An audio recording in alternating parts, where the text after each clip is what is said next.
Good morning, folks, or good afternoon for some. My name's Erin Dolan, and it's my pleasure to welcome you to an online webinar that's being hosted by the American Society for Cell Biology, its education journal, CBE Life Sciences Education, and CureNet, which is a network of people and programs that are integrating research into coursework at the undergraduate level.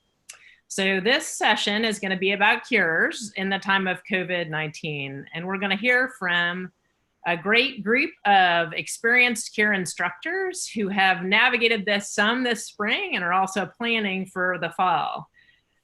So there's a couple of things I'd like to point out as we get started. First of all, there is at the bottom of your screen a little Q&A button.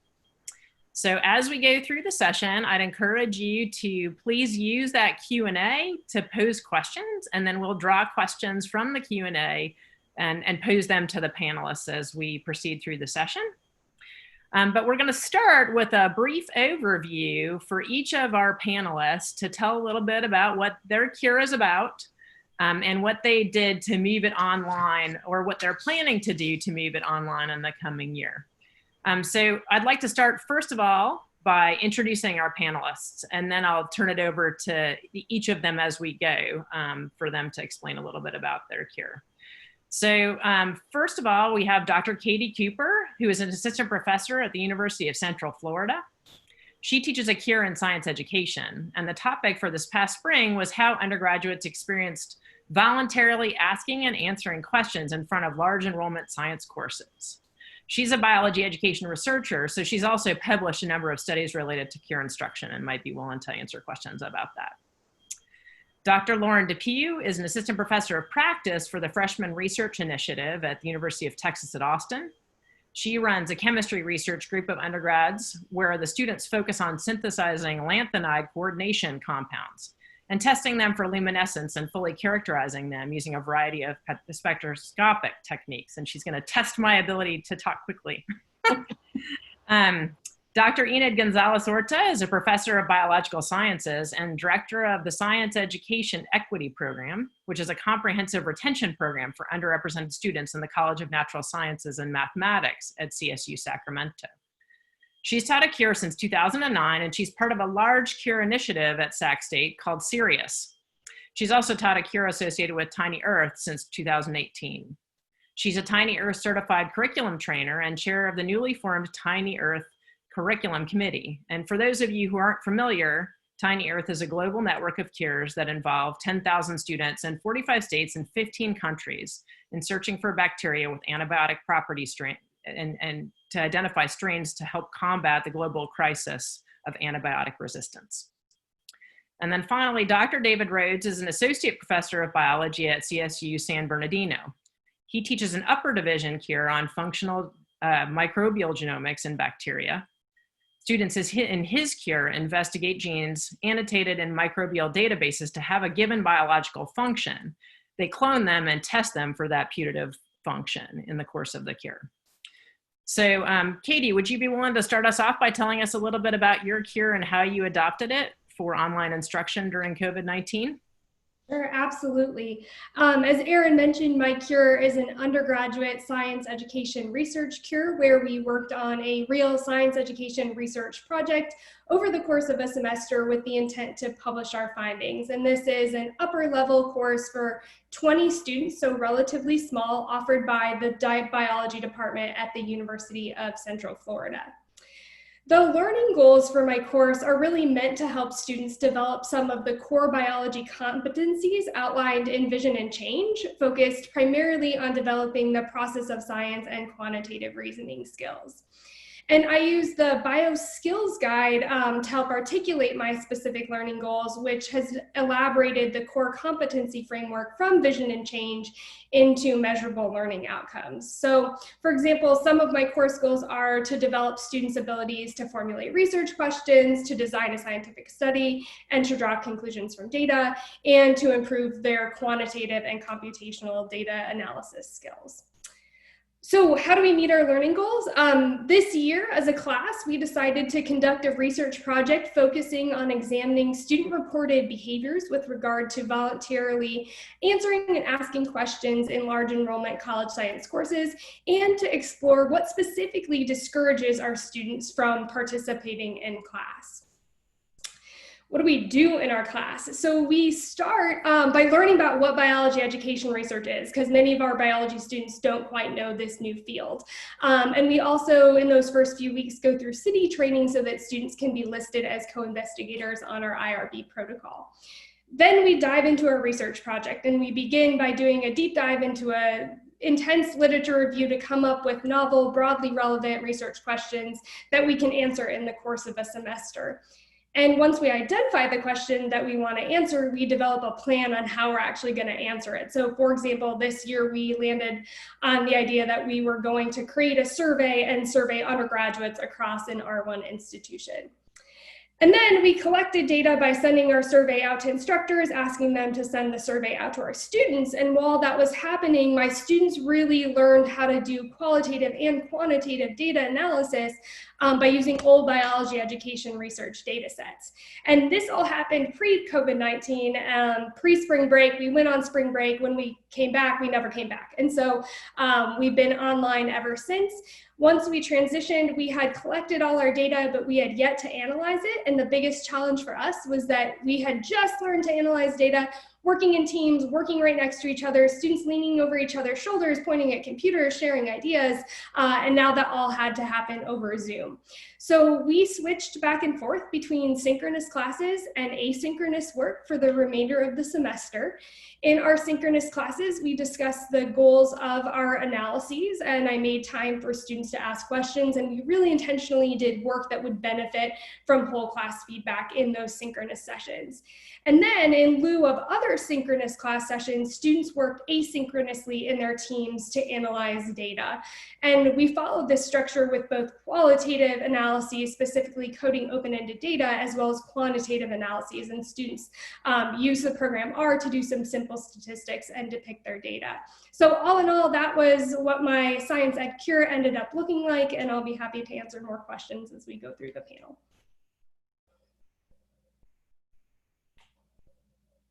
Thanks, Katie. Lauren, can you tell a little bit about your plans and how they changed? Yeah, certainly. So my research group is a variety of different majors of all of college natural sciences, and they begin their second semester at UT and earn a general chemistry lab credit.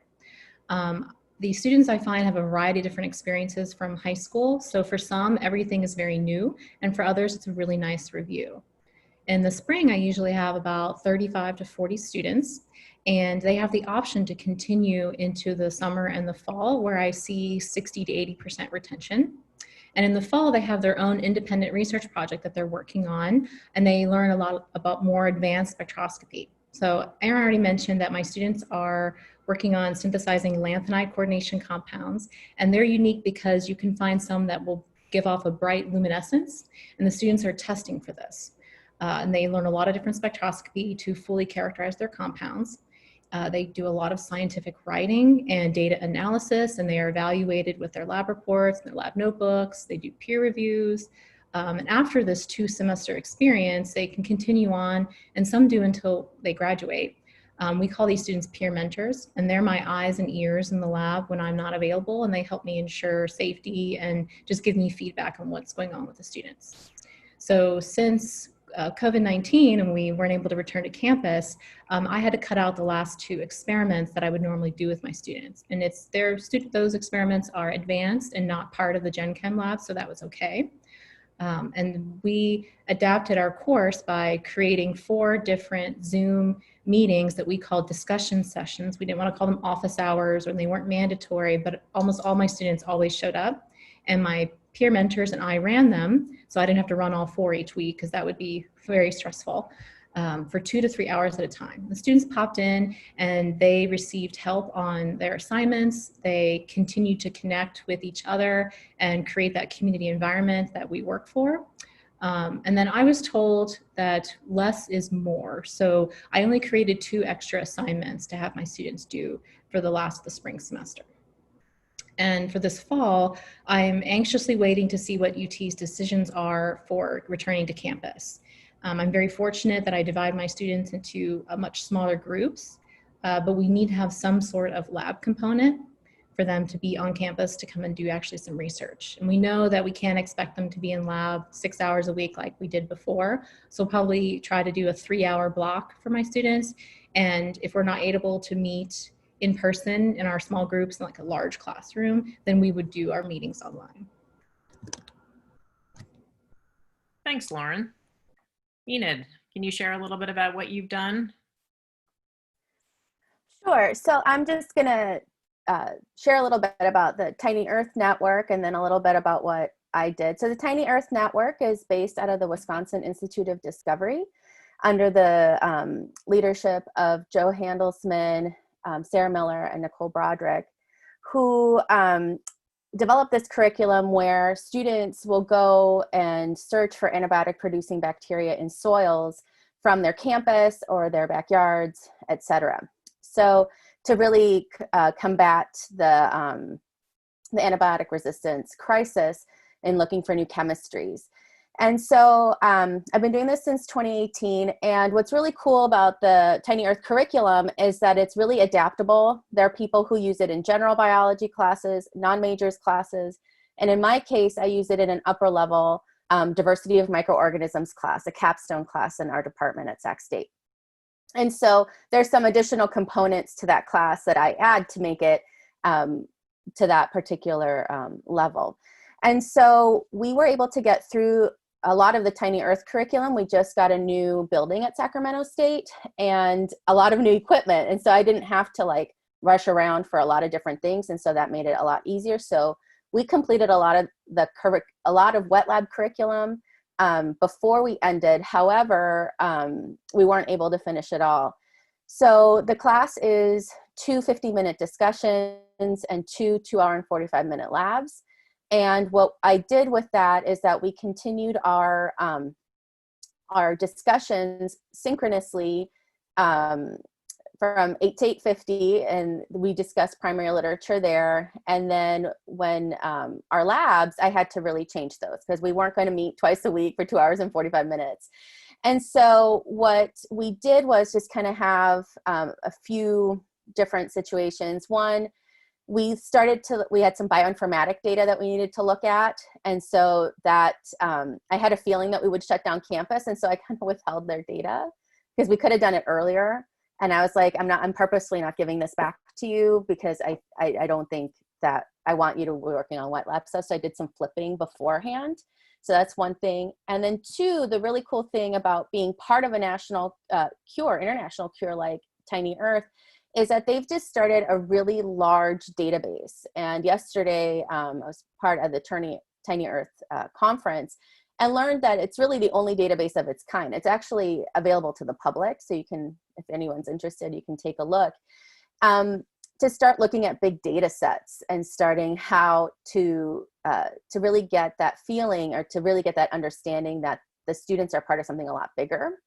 So we focused a lot on that and then trying to compare what they found or what students have found at Sacramento State for the past couple of years, because the database has existed for a couple of years. So my classes have contributed to it for a couple of years versus what other places have found and types of things like that. And then we also looked at science communication is a really big learning outcome from my class. So in terms of doing scientific communication in terms of papers, so they have a really big paper. They typically have a poster they have to present, but that just turned out to be too much, kind of like what Lauren was talking about, less is more. So I actually worked with the students and asked them, I really think, I eliminated this oral presentation that we were going to do. But I really don't want to eliminate the paper. But what else could we do? I want you to practice this. This is really important. And so we decided on a science communication project. And so they had an option of doing a variety of different things, whether it was blogs, Instagram posts, et cetera. And so that turned out to be really cool. And that allowed us to meet the learning outcomes, that learning outcome of the class in a more creative way. And it gave them a good outlet. Thank you. And David, will you share what you did or what your plans are before we open up for questions? Yeah, absolutely. Nice to talk to everybody today.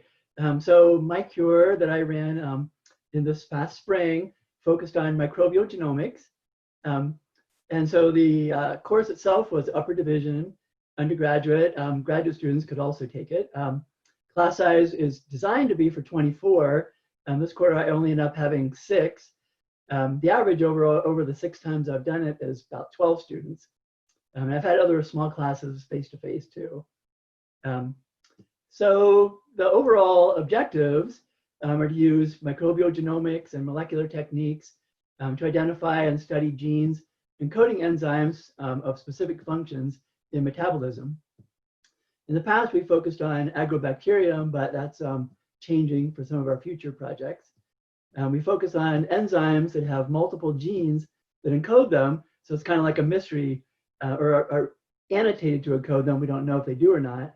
So it's like kind of like a mystery of deciding or figuring out which of them actually encode enzymes with those functions.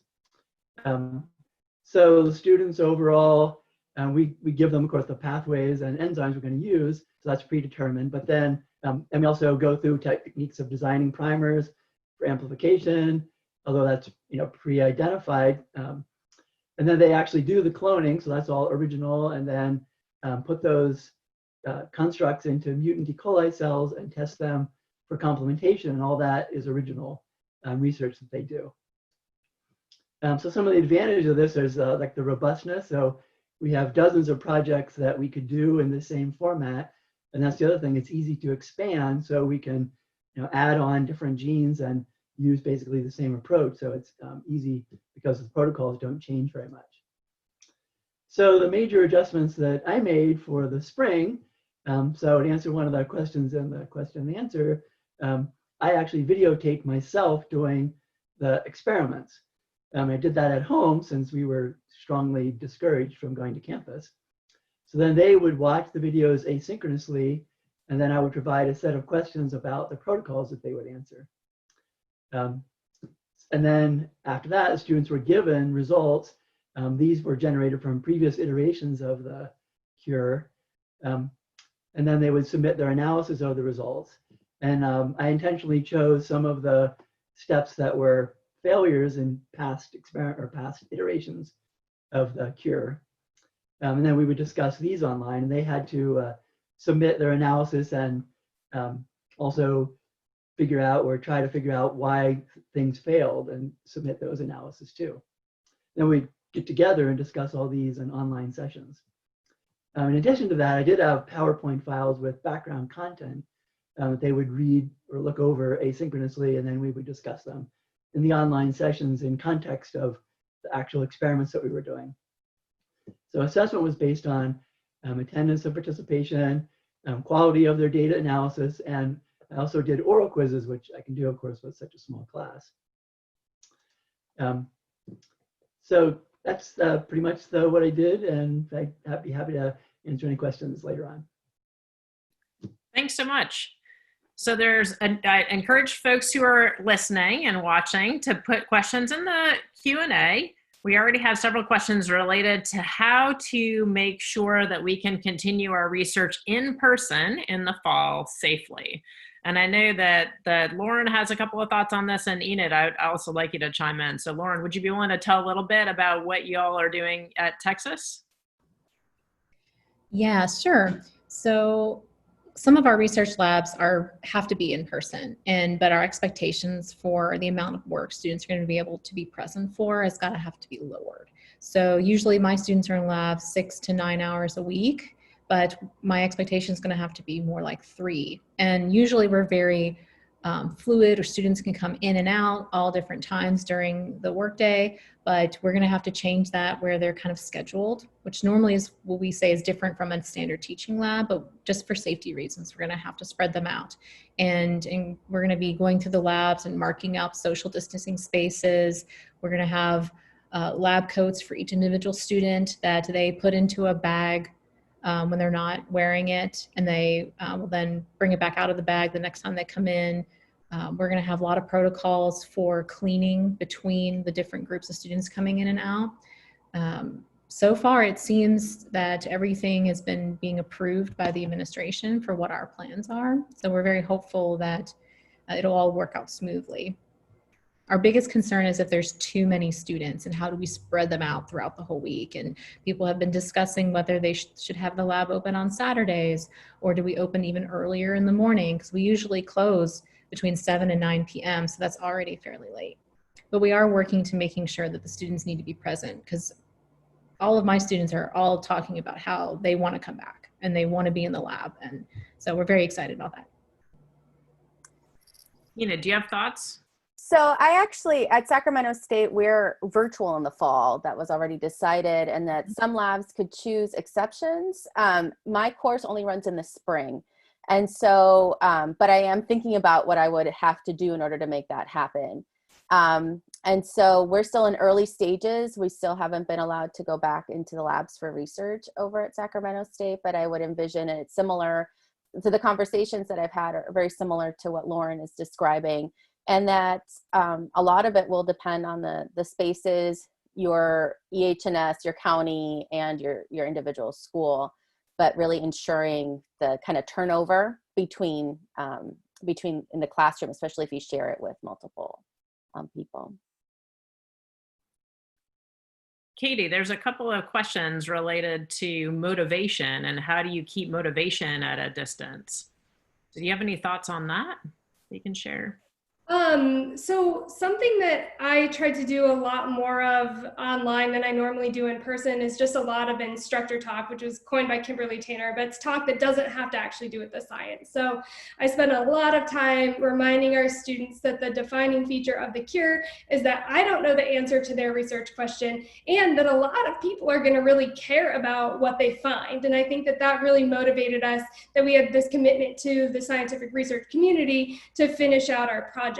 And once COVID happened, I sat back and I thought about it a lot, and I emphasized what a big deal it was going to be that our students are learning to do research online, right? And I emphasized how their ability to communicate and collaborate electronically was going to be really highly valued on the job market, and that their ability to problem solve remotely and to work independently and to lead electronic teams of people were qualities that not only I value, but that were going to be valued by professional and graduate schools. And so I think reminding them that even though we had this transition, this is something that they could really leverage to maximize moving forward and really focus on how do they develop skills in a unique condition. I think that those conditions are going to still be there in fall, right? And emphasizing that if students can prove that they're flexible and they're learning all of these unique skills that they can do in person and then they can translate them online, I think that that really helped motivate some of my students to dive in and really give it their all in these new environments.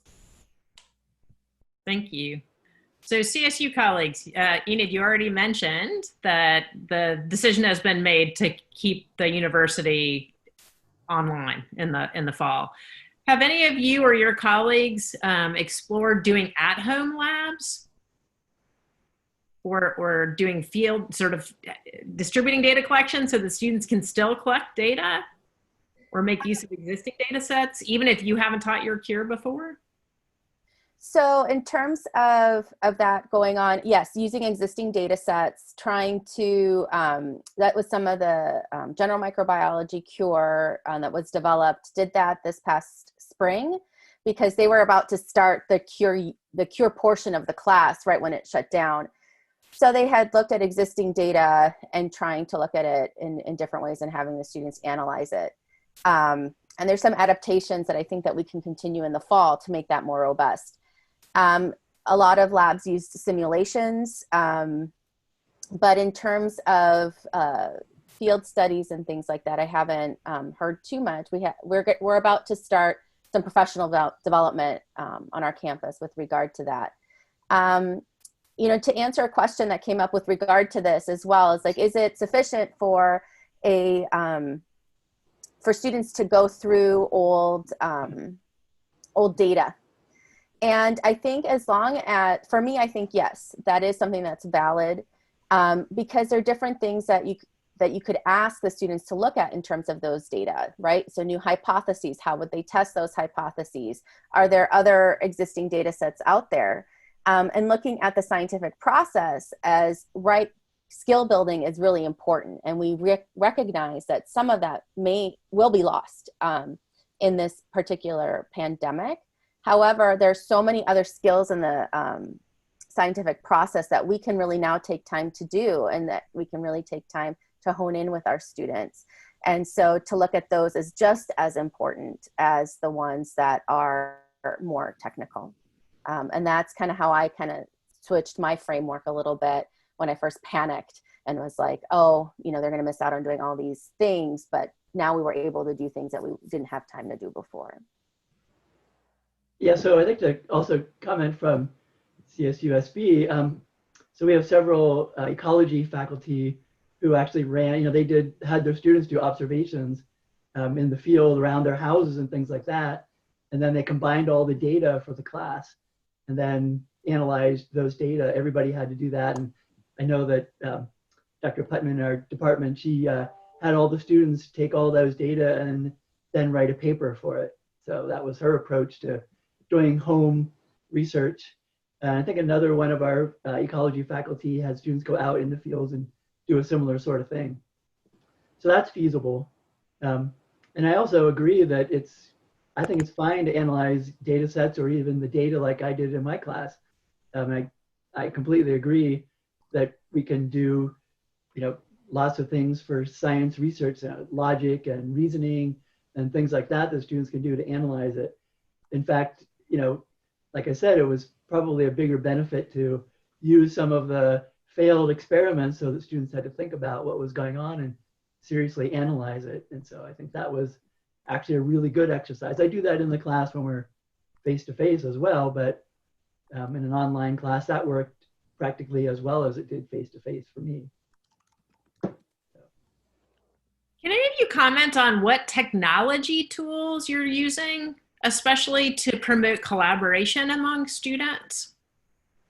I don't know who wants to chime in on that. I don't really do much of that. I guess the only thing I would say is that we have lots of time for discussions in the class. Of course, mine was a very small class, but what I'm planning on for the fall, I do a cures in my plant biology class too. That's why I got plants in the background here. But yeah, that's going to be a larger class, and what I'm planning on doing is breaking it into those discussion groups and actually meeting with them for significant time, like half an hour or maybe even an hour a week, just with a small group, so that there's plenty of interaction stuff between them in a smaller group setting. I think that worked really well as an online. So we relied on Zoom a lot, and we did smaller breakout groups in Zoom, and when students met asynchronously in their groups, they used Zoom. But something that they brought to my attention was an app called GroupMe that you can use on your smartphones, and it essentially allows you to text each other without exchanging phone numbers, and it allows you to form smaller groups and just text those smaller groups, or you can text the whole class. And I asked my class, do you want me to be in your GroupMe? I don't have to be. And they were like, no, we want to be able to ask you questions.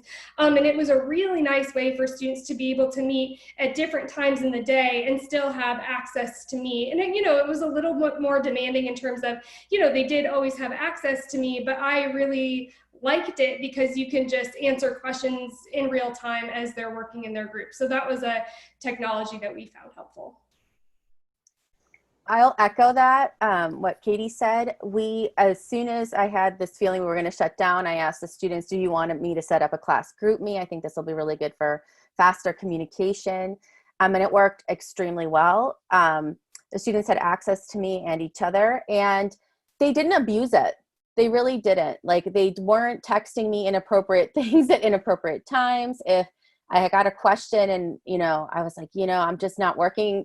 This is Sunday afternoon. Can you wait until tomorrow? They were very respectful of my boundaries. So I encourage using some kind of platform like that, like GroupMe. It's free. Students can use it on the computer, can use it on their smartphone. And so they don't need to have any fancy equipment other than what they may already have. The other thing that I personally have found helpful in my cure is to just have a common document. And that can either be in my course management system or a Google Doc if that's acceptable for your university or college policy, where students just log what they're doing over time. And that allowed me to provide a little bit better support and sort of see where they were along with the GroupMe and whatever other assignments I expected them to complete. So I think there's lots of technology options. So there's a number of questions about existing data sets that you'd recommend or existing tools for helping students get up to speed on how to do analyses. If the panelist says if you have any particular tools you'd recommend, I'd encourage you to either share them out loud or maybe type them in the chat. And we'll save the chat as well as the Q&A responses and questions and make it available online on the ASCB site after the fact. There's a number of questions related to the fact that, one of the main goals of lab experiences is that hands-on work. And we may need to make some compromises with that during this time, but how do we, again, sort of get students excited, especially when they don't have that hands-on piece? What are you doing to get students sort of that hands-on experience or that hands-on excitement and really motivating them to do the intellectually potentially more demanding, but perhaps not as exciting, especially if it's not their own data set? Like how are you thinking about I guess there's no way we can duplicate hands-on. It's just that we have to accept that fact. It's just not going to be as good. And I think it's important for administrators and everybody to realize it's just never going to be as good. So, that's one aspect. But the other thing is that, I found when I assigned each of my students like an individual sample or gene that they were going to be working with, that they were like really excited to find out what the results were, even for the ones that I did and then gave them. And it was kind of like a competition thing. Okay, is mine going to work? Is mine, how did mine do? Mine looks better than yours? So they even, I guess, I don't know, kind of took ownership of what their samples were. And I think that's one trick that worked well for me anyway. And, their interaction in dealing with it was actually, I thought, really good. In fact, I thought it was almost as good in terms of the interaction when it's such a small class. Again, big emphasis, such a small class, but they really had lots of feedback and lots of good interaction about their results and things. So it seemed to work well in that aspect. In terms of the data analysis, for me, it didn't seem like they were disinterested because it wasn't their data. So I think some way of getting them to feel a personal connection to it. So Katie mentioned some of those ideas related to instructor talk, and maybe we can drop some references in the chat to help people see examples of what that looks like. But a number of folks are asking questions about how do you encourage interaction online? So maybe some strategies for making sure that students actually actively engage and aren't intimidated, especially students who may be not naturally inclined to speak up in that kind of environment. Lauren, do you want to start, and then maybe we can jump over to Katie? Sure.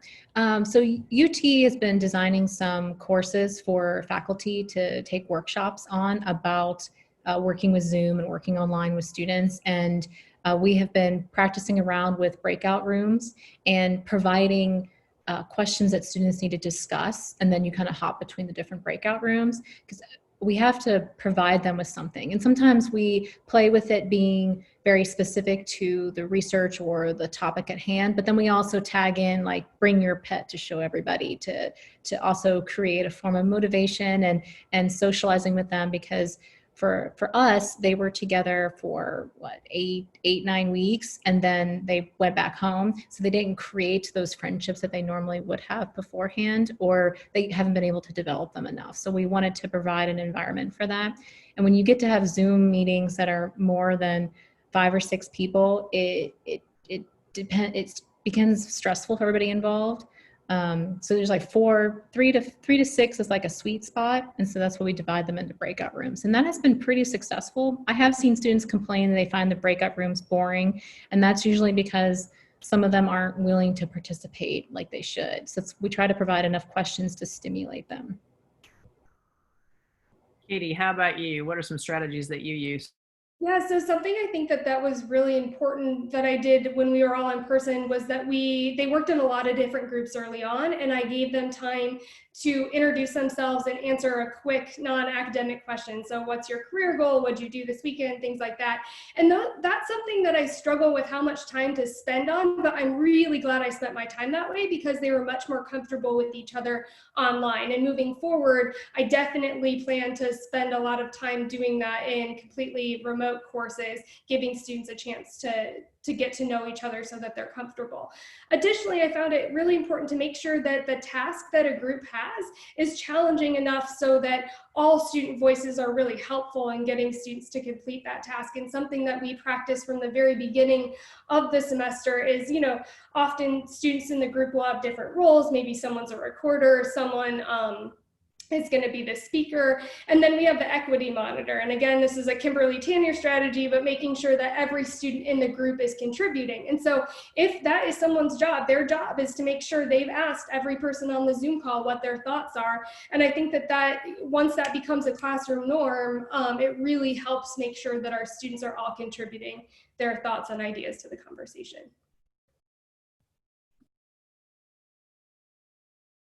Thanks.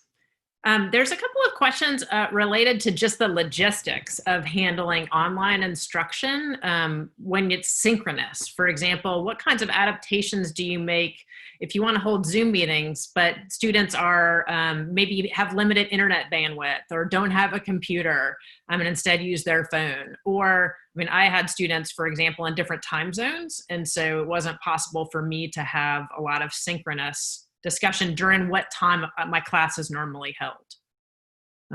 So do folks have some experience with that? I taught synchronously. I will say that most of my students are from the area, so I kind of looked to see a little bit of that beforehand.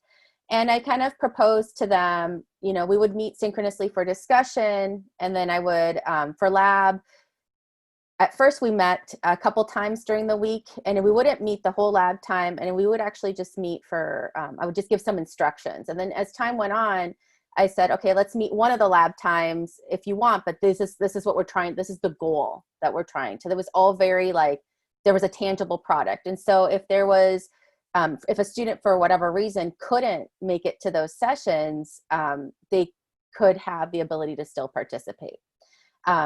So it was something that I made sure that whatever happened in that lab space could also be replicated in different ways. So that was one way that I did that. My students really enjoyed the synchronous teaching because it gave them a sense of where to be. Like I said, I'm not dealing with time zone situations. I did have situations where students would have to call in, and that worked out okay, because they were able to listen and participate. And our students, because I spend so much time on the importance of collaborating and helping that the scientific enterprise really moves forward if we collaborate rather than compete with one another. I found that the students were really helpful to those who may not have had the resources. Our school did a really good job of asking us faculty, do you have any students that don't have computers, and trying to get them computers as well. So I want to say that Sacramento State was really proactive with that. Sometimes it's not super obvious that our institutions are actually offering those resources. So I'd encourage folks to actually look and see what your institution has to offer, because it isn't just about connecting synchronously. It's also about making sure students have access to software. So are there things that folks have done to make sure that students are able to actually do analyses given their technology infrastructure? Enid, do you want to comment on that as well? Sure. I made sure that that it wasn't additional software, that it all had to be web-based. So even though initially I had some free software that students could download on their computers, should they want to, I really went and looked for online resources. So for example, to look at traces from Sanger sequencing, I would typically have students download like the Finch TV viewer. And that's free and you can download it on your computer. But if you don't have a computer, you're working on your iPad, on your phone, that's not really usable. So then I looked for, are there web platforms where we could look at traces? So I really wanted to look at what was available web-based rather than having multiple apps, multiple things to download. So that I had to definitely look at that for the students. Thanks. Yeah, I definitely did all the web-based stuff that I could too. Yeah, that's exactly right. Web-based, free, and if you think about those things from the outset of your cure design, then you're more resilient when things like this happen. We have a couple of questions related to credit and how either the scope has changed, and Lauren, you mentioned this originally, and maybe you can comment on this about now the hours that you expect students to be working in lab are going to be different. So how are you navigating allocation of credit? So I'll be focusing more strongly on their scientific writing. We cover so much. Sometimes I'm not able to really fully jump into everything that I want to go through. And I focus each year, I kind of change it up to what I'm feeling is working well and what I maybe need to work on. So this year it's going to be more about their scientific writing, doing some more peer reviews, focusing more on data analysis, where in the past it was more like graph this data, discuss interpretation of it, but then maybe focusing a little more on, how can we be misled by the data that's presented when you don't see all of the full complete data at once and you only focus on a narrow part. So we're going to be focusing a little bit differently. And fortunately, since I'm in chemistry, the chemistry department at UT basically said they're not offering any summer classes because they do not feel that they can do an online lab instruction and actually keep their American Chemical Society accreditation. So they have to do in-lab stuff for this fall, and they're also working on what to do. We've asked them for more information on what their plans are, and I think they're still just kind of working on it, and they're not willing to share yet. So the credits basically are we can't do really much a lab credit without having some sort of actual lab component. Hopefully that makes sense. Yeah, that does. Are there other things that people are navigating with respect to credit? Not so far, no, not yet. All of UT took all of the large classes that they're calling them the top 400. The top 400 classes that have the most students are mandatory online only. And they're changing their formatting for how classes are listed to be web-based, hybrid, or face-to-face. And students, when they're registering, are deciding whether they're coming to campus or not, and that will help them figure out what they need to register for. Now, if they need organic lab credit to graduate, they're going to have to wait until they're willing to come back to campus to take that credit. Can anyone comment on how their pacing might be changing, or how you're judging pacing from week to week, and whether that's any different than what you would have done in the in-person? Enid, do you want to chime in there? I see you're nodding. Yeah, so when I transitioned to online, I was just trying to keep similar pace to what we were doing, and that was just untenable. You just couldn't, for me, and I had a small class, right? So that was, I'm not, in comparison to a lot of people that may be watching this seminar or webinar that have a lot more students, and also for the students. And so I really went back to the learning outcomes. What do I want the students, what are the goals of this course? The cure is one vehicle to get to that, to those learning outcomes, and how can I achieve them? And so that's when I had to gut assignments, give more flexibility with handing things in. And then also just to also have really clear expectations and to have that discussion with the students of, for me, this was the first time I've ever taught online. And so, and for many of them, it was the first online course that they've had. So the combination of the two was just to really have the discussion with them. I really don't know. We need to work on this together, but I can't not have anything for you.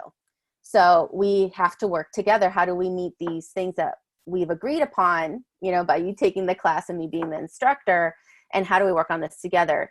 My students and I engage in a lot of joint decision making. I feel it's a really important piece to collaborate with students, and that's something that I feel very strongly about.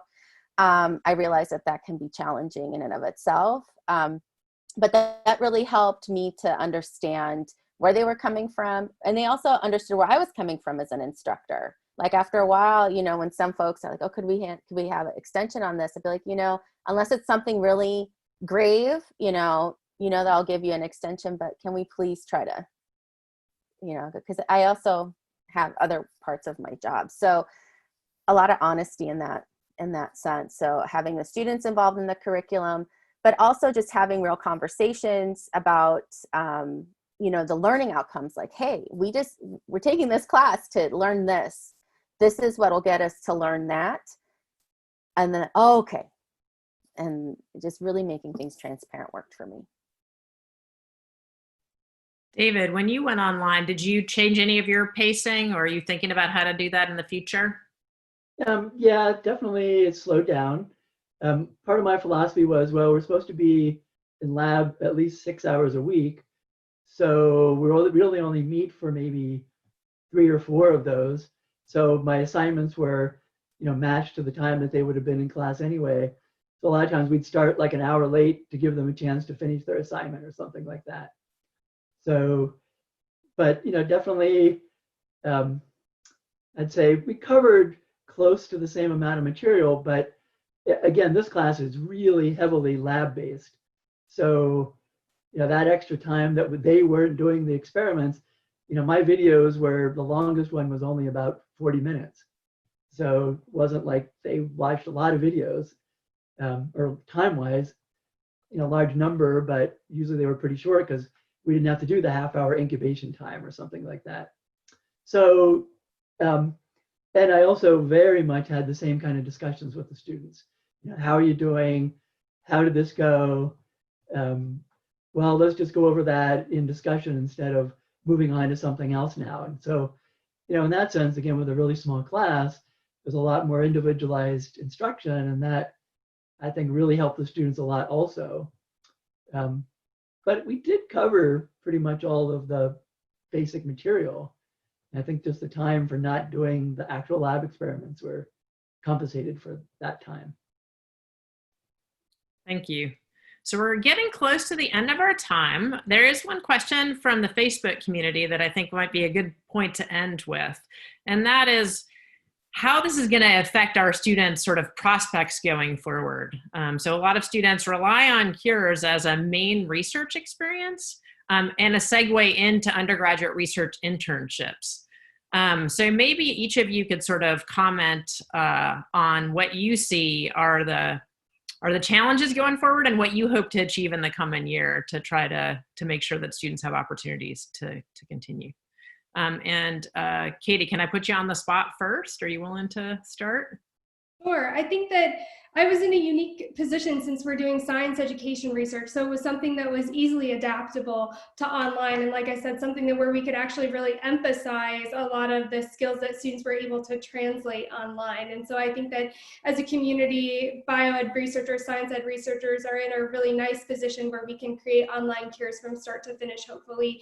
And students can still have this opportunity to engage in research remotely, and hopefully that will propel them forward in their career. So speaking as a bioed researcher, I think that this type of work lends itself nicely to the situation that we're in. Thank you. Lauren, how about you? I need you to repeat the question so I answer it correctly. So folks are thinking about really how this is going to affect I don't know about generation, but a cohort of students who are going to miss opportunities or have a really substantively different opportunity that is usually championed for its potential to help students make career decisions, prepare them for grad school, or prepare them for, you know, additional research opportunities if that's of interest. So how are you thinking about that going forward? What do you think the impacts are, and how are you thinking about it going forward? Well, I'm going to be relying upon my upper level students to help keep pushing forward. And as we hopefully overcome this pandemic, that we can come back to something that we've experienced before, or else we're going to have to keep we're always trying new things and seeing what happens. And so the program I'm in is constantly evolving, and we share a lot of ideas. So the students that have been impacted, I think the most, are the ones that had their semester cut in half and had to go back home abruptly. And then we all kind of floundered with how we were going to be grappling with doing things online. And we're doing a lot of preparation for preparing for the future students. And so I see the future students are going to have it a little bit easier because they're going to know, they're going to have more information up front about what's going to happen for the next semester. While my current students from the spring they're anxiously hoping that we can come back to something that they were presented, that's how it was going to be for this fall. And we're working towards creating the best environment we can to give them that sense of community and give them back that college experience that they're looking for.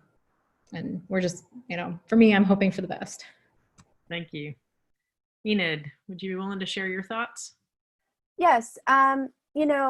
In teaching a capstone course where this is also some students' major research experience, whether it be for graduate school, medical school, or the workplace, I think about this a lot. But then I also think about what employers ask me when they ask me for a recommendation for one of my students. And they're really looking at students who are able to work well together. They're looking for students that are able to collaborate. They want to work with students who are willing to learn new things. And if we can look at all those other pieces to the scientific enterprise, and yes, techniques are important. I love technical work, so I'm not saying this as someone who doesn't, and I do value it, but I also think it's important to instill those values into the students that, one, this is an unprecedented time, and that people will have to treat it as such. And that for us as instructors to be advocates for our students in those letters of recommendation, in those references, to be able to say, this student is able to do all these things in an online setting. I have confidence that they'll be able to learn how to do these technical components once given an opportunity. So I think, one, us as advocates on the student's behalf, and then second, just really focusing on the other aspects of the scientific process as just as important, and us recognizing that they're just as important. For me, they're oftentimes harder to teach. And I grapple with it a lot, but that's kind of how I've centered myself around that. Thank you. And David, what are your thoughts? I completely agree with Enid's feelings about the different aspects of science, and I completely agree. But I guess the other thing for us is 90% or more than 90% of our courses have labs also. So they're getting a lot of lab experience in that way. But having said that, a significant number of students, in terms of authentic research stuff, the cures are it. And because they aren't able to do other external research. But I guess the other thing is we're pushing our department to do more and more cures. And so it's not just this one. We hope that things will get spread out in the future and people will be able to do that. It's definitely a concern, but again, we can go back to, what we can do well, which is the other aspects of science thinking and reasoning and things like that, which are really important, which I really don't spend as much time on in the face-to-face because we're strapped for time doing the experiment. So, that is partly a good thing, but still they are missing the hands-on to some degree.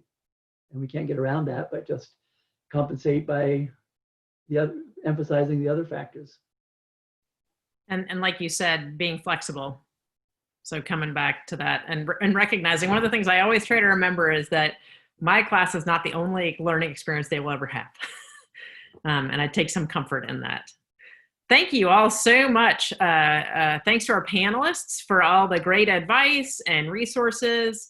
What I'd like the participants, so folks who are watching the webinar, to do now, if you have access, is to please type in the chat two things.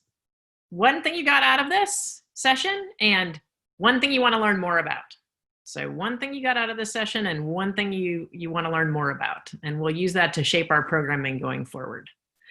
Thanks again, panelists. We're going to hang out for a few minutes. Feel free to look at the chat and answer questions, or look at the Q&A and answer questions. And otherwise, I'll just be quiet so people can concentrate.